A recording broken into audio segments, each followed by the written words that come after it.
Welcome to the Sourcing Industry Landscape podcast, hosted by Dawn Tura, CEO and President of SIG.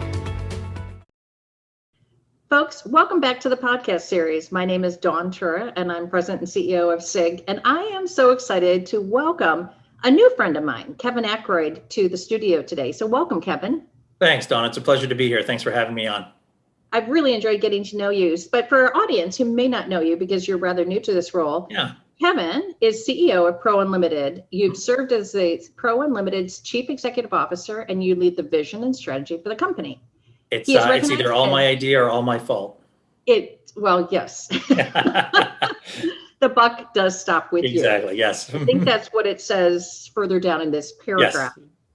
But I think what's really important is that you also served as a global CEO at an industry-leading SaaS marketing and communications software provider where you took the company public on a New York Stock Exchange before selling it for $2.8 billion. So quite a track record. Yeah, that was a fun run. Thank you. Yeah, so I'm excited to have you here. And a lot of folks within SIG haven't had the opportunity to get to know you. Right. So if you don't mind, could we spend a few minutes just talking about who is Kevin, what makes him tick, and maybe a little bit about your background? You bet. So Kevin is really glad to be here again. Kevin is a parent of 5 children, 2 dogs and 2 cats. I'll leave that. There you go. I'll let that one settle in. And then, I don't know how well the camera picks up just how gray and thin this is, but when I got at undergrad, it was a little bit before SaaS, before web, before mobile, social. So I did 10 years offline, and then I jumped out. I'm one of those stereotypical jumped out in 1999 to Silicon Valley to jump into the, tech craze, lived through the crash and, but kind of stuck it out and been there. So did a fair amount of time in kind of venture capital, right? Selling businesses to larger companies. And then I did about a 10-year, after I sold my last one to Salesforce.com, I did about 10 years working for the big folks like Salesforce and Oracle. And then the last chapter has been in private equity. So I've been a services, data, and technology person for almost 25 years. I will confess to everybody, though, this is my very first time in the world of human capital, and especially in contingent workforce, which was what Pro does. So lots and lots of tech experience. I'm still getting the water out from behind my ears, helping chief human resource officers, chief procurement officers, and chief finance officers deploy platforms like Pro, though. But I'm delighted to be here. And I'm delighted to be in the industry. It's an exciting place. Well, you've got an incredible background, which also, at least to me, that sounds like you can see from the 40,000 foot level pretty well. Yes, and that is one of the things that excites me the most. Having been on that merry-go-round a couple of times through a couple of the big industry transformations, and forgive me for using a Silicon Valley term like industry transformation. Sometimes we can't help ourselves, but it's true. What's happening right now as this world explodes, as it goes global, as it goes mission critical, and as it becomes very, very tech, data, and analytics enabled, the way other categories have seen this rodeo before. And I think a lot of that gray hair, and track record of going through some of those is going to help directly apply to what's going on over here in contingent workforce management. And I'm excited to kind of bring that over because, sometimes the CEO's job is to just make only 25 mistakes this time around versus the 250 mistakes you made 2 gigs ago, right? And hopefully that'll be the case here. Yeah. Yeah. No, but a lot of what applies in a lot of other categories, especially the directly relatable ones like ERP and human capital management on the full-time employee side and procurement, all of what's happened there the last 20 years directly apply to what's going on in contingent right now. So I'm really excited to bring the 2 worlds together. So can I ask you a question?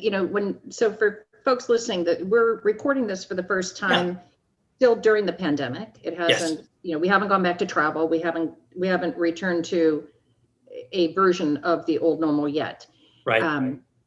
Do you think that this whole gig economy that was so tip of tongue before the pandemic, do you think that has survived the pandemic or has it been fueled by the pandemic? What is your take on that? I do. That's a super good question. I think that gig, and forgive me for being definitional for a second, but I'm going to use a term called contingent, which basically means non-full-time employees.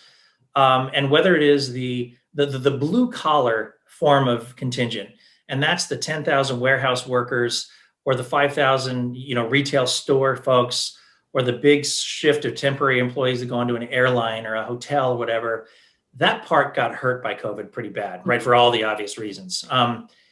Gig short term, if I was travel related, like an Uber and Airbnb, yes, of course. If I was related to things that got shut down, for the most part, though, and then the third part is just all else, including all the white collar stuff, right? The development in IT and marketing and sales.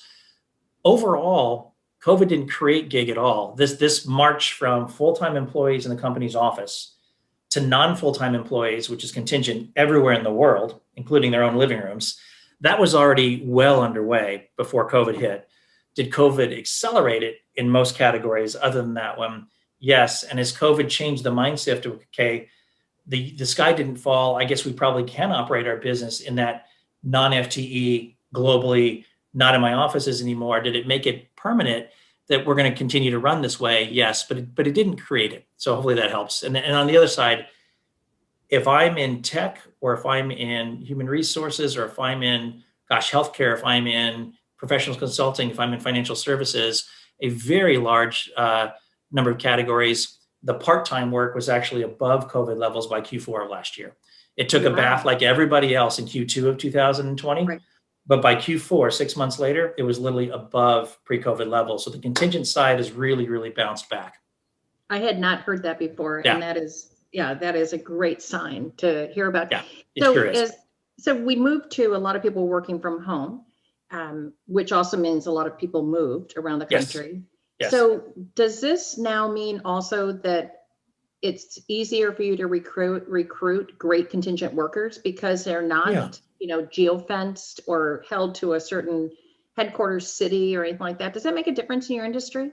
If you are a employer that recognizes that you need to shift your talent acquisition strategy to appeal to that worker, then absolutely yes. I'll use an example. We all know them. We type stuff into the search bar every day. You think about the employee experience, the big luxury liner buses with free Wi-Fi and great coffees so you didn't have to drive through traffic. Great, right? The 7-star restaurants in the lobby, right, when you came to work. Great. The meditation lounges, the yoga mats, unbelievable employee experience. When now I'm doing contingent workers that work from their homes, I'm not busing people into my corporate campus where all that stuff is. What do I mean as an employer, and what is my employer brand? What are my employer benefits? What's my employer value prop as I'm going after these remote workers that are scattered in 210 cities around the world? I have to fundamentally shift how I think about my brand to the contingent workforce, how I appeal to people when they can't come eat at the restaurant or sit on the luxury liner bus or go to the common yoga room, right? If I'm prepared to change the way I compete in this new talent workforce, then it's going to be a huge benefit for me. If I am stubborn and I stick to my guns and say, nope, I'm going to do it the old way, I'm actually going to get hurt. That's interesting. And I do worry about that because, so much of that search bar company's ambiance was the campus, was the 7-star restaurant, was the dry cleaner and haircut and everything else in the parking lot. So that's exactly right. Yeah, that makes it interesting. So when you first were brought into the CEO role, and we talk a lot about you have incredible background, but what did you want to bring to this role? Because it's so different from what you've done before. Yeah, it is. That's a great question. A couple things. This is, as contingent workforce goes from 15% of the workforce to 50% of the workforce, as we go from in-office to remote and global around the world, as we go from relatively people-intensive to people and very tech-intensive. Another one of the buzzwords that us Silicon Valley people like to use are things like change management, right? Forgive me for that one, but boy, talk about a lot of change. There's a lot of change going on with all the employers out there. And if you are one of the primary companies that provides both the people and the technology for all of those employers, change is the name of the day. So I needed to take this wonderful company that has been the best of breed in its category for 30 years and has done so many things right and change everything and say, but it's not because we've done anything wrong. Right. It's just we've done so much right that now that this industry is at an inflection point and everything does have to change, we've earned the right to be the player that goes and leads that change. So how do I go move everybody's cheese and make them feel very good and proud about it, in the process has really been it. So that's been the big override. So how do you be a change agent without breaking culture? And then you throw the COVID and me, I've got 1,500 employees. I've met 10 of them in person because we haven't been traveling or in the offices either, right? And we're scattered around the world. So you really got to make sure you drive communication, clarity, a lot of transparency, a lot of empathy and employee wellness. How do we go make sure that this isn't just some big Fortune 500 tech exec that's going to come in and, pivot us? How do you do all that? And then finally, how do you go about, because we sell to the Fortune 500, right? We work with the most sophisticated companies in the world, but how do I go in and say, you're not doing it right? So how do we actually go take on an educational role and a consultative role and an advisory role, right, to companies that need to fundamentally change without telling them, hey, you're Fortune 50, but you're doing it all wrong. So the word that's sprinkled in there is change, change, change, but do it very well, do it very carefully, and do it with a lot of communication, transparency, and empathy. That was really what I needed to come in and do. And I've enjoyed every minute of it the first 9 months I've been here. Well, that's neat. So when we talk about a long-term vision for your clients, and you're saying that it's a pivot, very much so. Where do you see the big pivot taking place? And so what needs to change? Is it our view of the industry? Is it our acceptance? And then will you be honest, do we have a whole percentage of leadership that maybe just it's time for them to retire because they're not adaptable to this new world? To be honest, I'll answer the last question first. Yes. Okay, good. We agree. We really do. And that just is what it is. Right. And what means there's a few things. I'll get a little bit more granular. The enterprise, right? Whether I'm a tech company or a bank or a pharmaceutical company or a consulting company, I have dealt with this very differently. Here's number one. I'm going to treat gig this way. I'm going to treat blue collar part-time work this way. I'm going to treat ICs and freelancers this way. I'm going to treat the consulting projects this way. I'm going to treat the staffing agencies this way. I've made it a nightmare because I'm treating contingent work like Baskin Robbins. There's 31 flavors. No, it's ice cream. It's just ice cream. We need to treat it all as ice cream, if that corny analogy makes sense. So the first thing is I need to look at this holistically as a contingent workforce strategy that spans all the flavors, not continue to live in this crazy world where I one-off. And that's just in the United States. And then I do it different again in the UK, and I do it different again in Germany, and different again in China, and different again in Brazil, right? So the enterprise needs to be holistic in their strategy and then how they go about executing and deploying. That's a big number one. Big number two is the acknowledgement that just like what happened in ERP, in procurement, in HCM, in CRM, everywhere else, is this now going to become very, very tech enabled, very data enabled, very analytics enabled? The answer is emphatically yes. So all of my peers up and down, right, the C-suite hall have gotten tech savvy, have gotten analytics savvy, have gotten data and intelligence savvy. I, as a contingent workforce, leader, need to get tech data, savvy as well. That's number two. And the number three is something we just touched on before. I can't say, okay, the tools that I use to go recruit millions of full-time employees into my wonderful in-office, on-campus experience, when I'm going and chasing talent globally, remotely, contingent, and Sally, that wonderful JavaScript developer, she won't even take a full-time job anymore. She's going to work for 9 months and she's going to go skiing for 3 months. And then she'll come back and, she'll work again.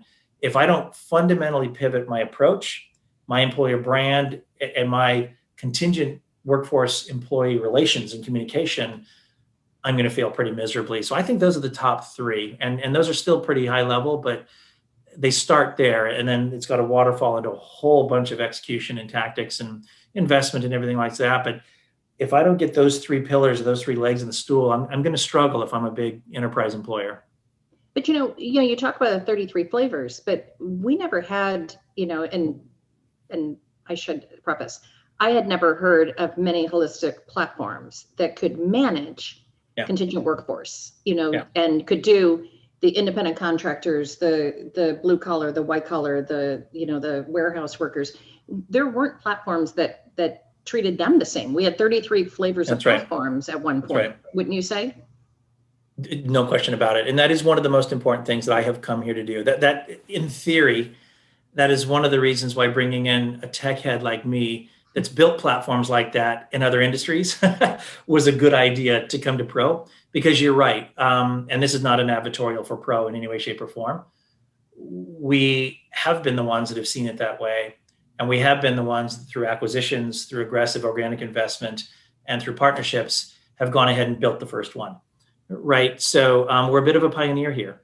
And again, that's why we're kind of on the front end of that education and that evangelism and that change management, because we're saying, hey, it finally exists for the first time. Great. Right. Now let's look at the art of the possible and how you should use it. Yeah, but you are flat out right. And that's both a really neat place to be if you're Pro. It's always good to be first. There's always a lot of challenges to be first, as well. And we have the honor of kind of getting all the opportunity and all the challenge of being the first one to really bring out a holistic platform. And everyone else who also wants to say, and also us, and we do the same, and they're nipping right at your heels. Yeah, that's right. But I don't know about you, but I have always believed that imitation is the sincerest form of flattery. And as our competitive set and the industry, starts to replicate, that means we're doing something right. I've always looked at it that way. The only thing I add to that is, until you cross over to plagiarism, it is flattery. Amen. That's exactly right. As soon as you cross over, then that's when I cut you off at the knees. Couldn't agree more. Okay, good. But so I'm going to throw this to you, because Pro has had an excellent reputation within SIG and our members.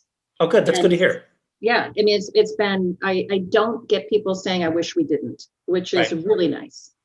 So when I say, hey, Kevin is the new CEO, what do you hope to see? What do you think people are hoping that you're going to do different than what Pro did in the past?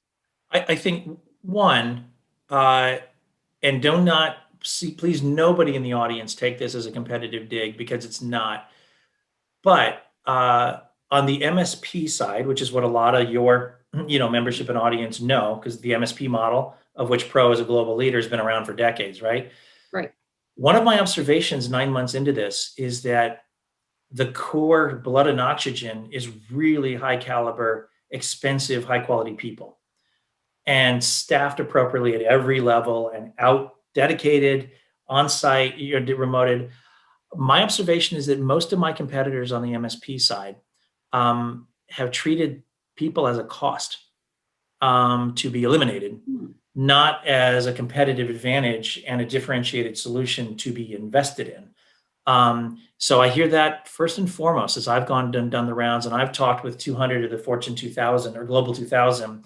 First and foremost is, stop trying to save your money, Kevin, at my expense, right? So as trite and as basic as that might sound, it's not, because this is going to remain a tech-enabled services business for a long time, and that means very high quality people and enough of them. Number one. Number two is, well, don't try to train the staff aug MSP people to be strategic sourcing for the SOW services procurement. It won't work. They haven't run large procurement departments right at the end client. They haven't run a strategic sourcing department at Accenture, Bain, or right at an end user client. You can't throw traditional MSP people at strategic sourcing. So you need to staff them too. This traditional MSP staffing people, as good as they are, they don't understand direct sourcing, which is employee engagement, employee branding, right? All of that stuff which comes with direct sourcing. They don't understand diversity inclusion, right? And how to actually go about candidate diversity, supplier diversity, content thought leadership. If we don't invest in the disciplines, not just the SaaS platform and the data, but if we don't invest in the people again, right? Because I watch a lot of other MSPs too. Well, I'm just going to make my MSP team do all those other things too, right? And one, I'm going to bury them. Two, they're going to quit. And three, they're just not equipped to go do that. So invest in the expertise.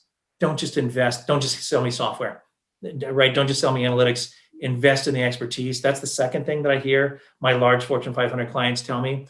And then number three is, we do need to have you come help us be more tech savvy, because we're not, right? The notion that we should sit on top of a data lake and that everything we do ought to be incredibly data driven and not just analytical in the rearview mirror, but I can use that data to be predictive and intelligent, looking out the windshield to make future predictions.